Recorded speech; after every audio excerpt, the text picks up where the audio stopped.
We are anonymous. We are the observers of wars that are not televised, the ones fought in data cargo and code. We reveal what others hide. We track the logistics of power, the flow of weapons, the circuits of corruption that connect battlefields to boardrooms. And tonight, we expose one of the most sophisticated arms trafficking networks ever uncovered on American soil. This is the story of the Black Gun Network, a billion-dollar shadow empire that hid inside America's own supply chain, feeding cartels and destabilizing nations. October 3rd, 2025, Port Everglades, Florida, a place known for cruise ships and trade, not for war. But beneath the cranes and sodium lights, U.S. intelligence traced the outlines of a machine that turned commerce into carnage. Over 2,500 rifle kits, 12 million rounds of ammunition, almost $200 million in laundered cash, all moving quietly through Florida's ports. Enough firepower to arm a small nation. Each container was stamped, marine equipment, but inside were pieces of death barrels, triggers, and receivers bound for the southern border. The buyers were waiting cartel forces stretching from Tamaulipas to Sonora. This wasn't petty smuggling. It was industrial, automated, a system designed to replenish cartel armies month after month. The name on the invoices looked harmless. Garrison Shield Network, a corporate shell masking violence. Every detail was engineered for legitimacy. Invoices read, marine hardware. Bank transfers appeared round and clean. Cash drops whispered through hotels and private hangars. Behind the paperwork, the network moved money faster than any government could trace it. For months, investigators followed the trail. Small anomalies that, when connected, revealed a monstrous pattern. Inside each sealed container, 2,500 component kits, sorted and labeled. One container alone could produce 1,200 combat rifles in a single week. 3 containers a week meant 3,600 rifles, 15,000 a month. Over 180,000 weapons a year. Weapons built to spill blood. From a distance, Port Everglades looked ordinary, just another industrial artery feeding America's economy.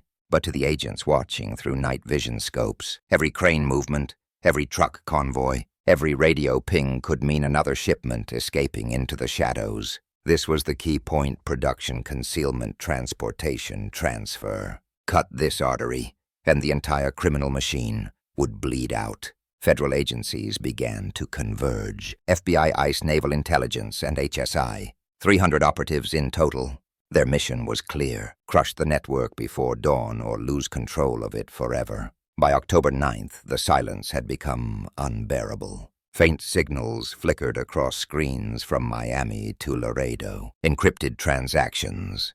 Radar ghost vessels vanishing mid-voyage. The pattern was undeniable. 12 cargo ships had turned off their AIS trackers for exactly 42 minutes each time, always in the same stretch of Gulf waters, 60 nautical miles offshore. Each blackout coincided with a ghost pickup, a smaller vessel appearing minutes later, then heading toward the Texas coast.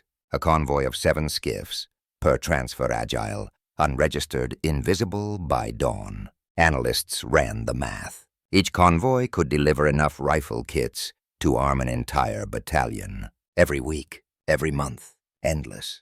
The money trail was worse. 912 wire transfers through 34 shell companies stretched from Florida and Panama to border towns near Mexico. Over $180 million a quarter. Funds flowed through casinos, logistics firms, and crypto wallets. One flagged account withdrew $12.7 million. In 28 days, the street value of the very weapons being seized. At 2:47 a.m., satellites caught the thermal bloom of 7 unregistered skiffs leaving a freighter. Simultaneously, FBI field agents intercepted coded chatter, cargo ready, and transfer green. The data formed a perfect kill chain. The pipeline was alive, fast, and heavily protected. Commanders exchanged one glance, then sent a single encrypted word: execute. Northern Far, Texas, 5:30 a.m. Engines roared to life.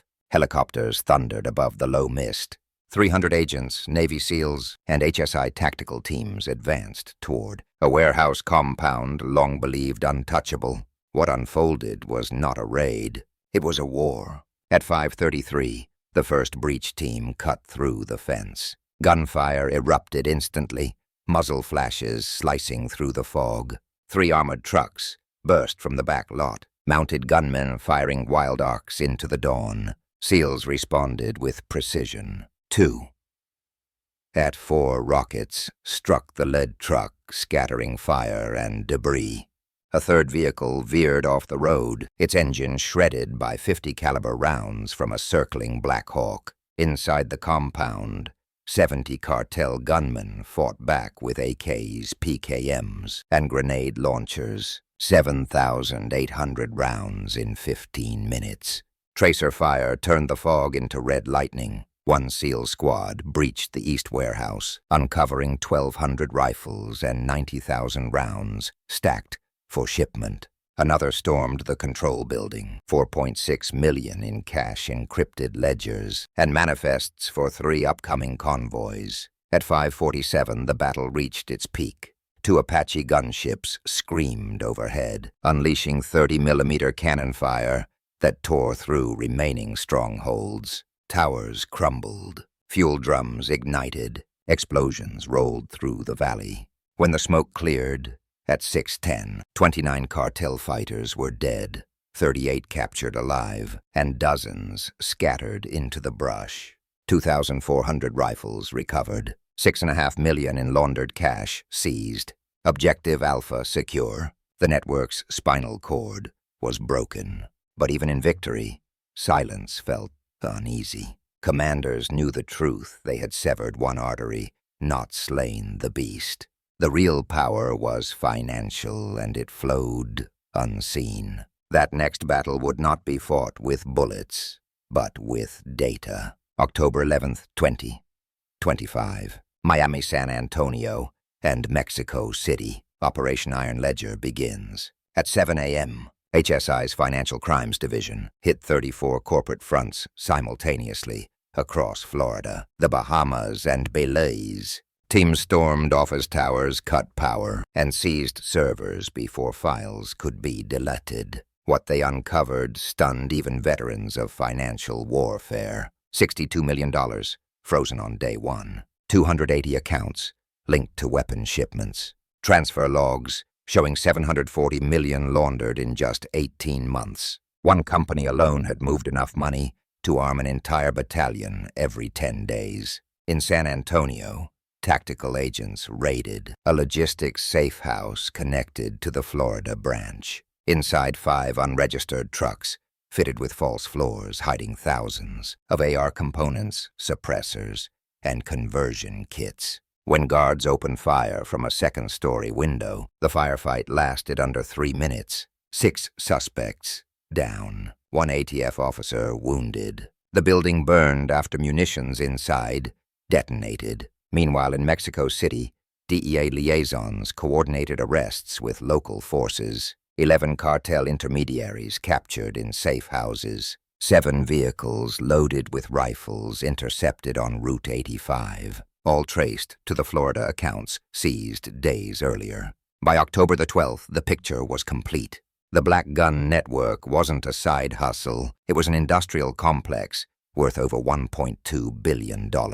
Its supply lines stretched from American warehouses to cartel strongholds. Each seized ledger was another broken tendon of a sprawling beast. What began as a series of data points had become a full-spectrum war. Land, sea, and cyberspace converging on one target. Washington, D.C. press briefing. Federal officials stood shoulder to shoulder, ATF, HSI, DOJ, and Navy Command. Operation Iron Chain was declared the largest multi-agency interdiction in more than a decade. The numbers were staggering. Over 5,000 fully assembled firearms recovered, 12,000 kits seized, 245 million in frozen assets, 41 high-value suspects detained across 3 countries. But the statistics told only part of the story. Within 2 weeks, cartel-linked violence along the U.S.-Mexico border dropped 28%. In Tamaulipas, homicides fell to their lowest in 8 months. Residents of Hidalgo and Far spoke of something rare, quiet. A mother told a federal liaison, "For the first time in years, my children slept through the night." The forensic accountants weren't done. Behind the Garrison Shield shell network, they found deeper corruption. A portion of its funds had been routed through a political action committee that made campaign contributions to state officials. Names are still classified, but investigations continue. Even as agencies celebrated success, no one declared final victory. Because every success leaves a vacuum, and vacuums in the criminal world are never empty for long. In Fort Lauderdale, crates of confiscated weapons sat under tarps at a secure naval hangar, rows upon rows of steel that would never again spill blood. Veterans groups praised the operation. Families of victims sent letters of gratitude. One former Marine whose brother was killed in cartel crossfire wrote, "This wasn't just a bust.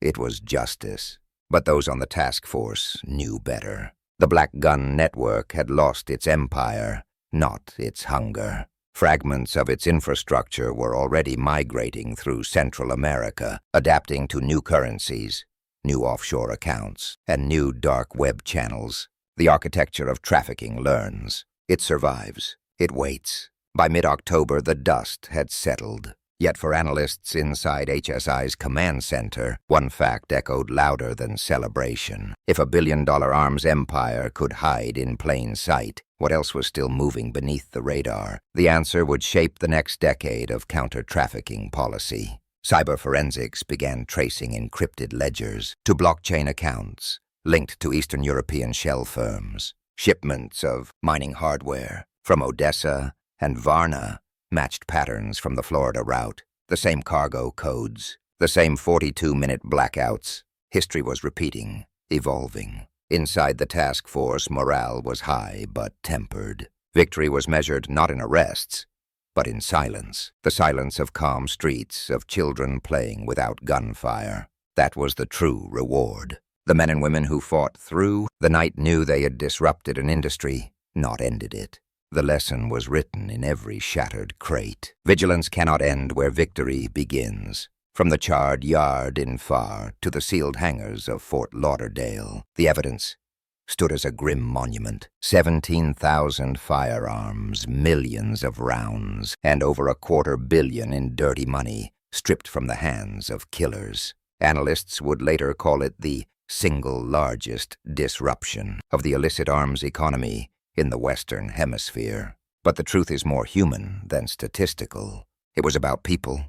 The agents who kicked down doors, the families who could finally breathe, the officers who stood under a rising sun, knowing that, for one brief moment, justice had the upper hand. Still, corruption never sleeps. Beyond the horizon, another ship was already loading. Another banker was already counting. The network may change names, logos, and routes, but its essence, greed, remains. And that is why we continue to watch. We are anonymous. We are not aligned with any government or corporation. We are the voice that follows the money when others look away. Operation Iron Ledger proved something vital, that coordination, courage, and persistence can fracture even billion-dollar empires built on deceit.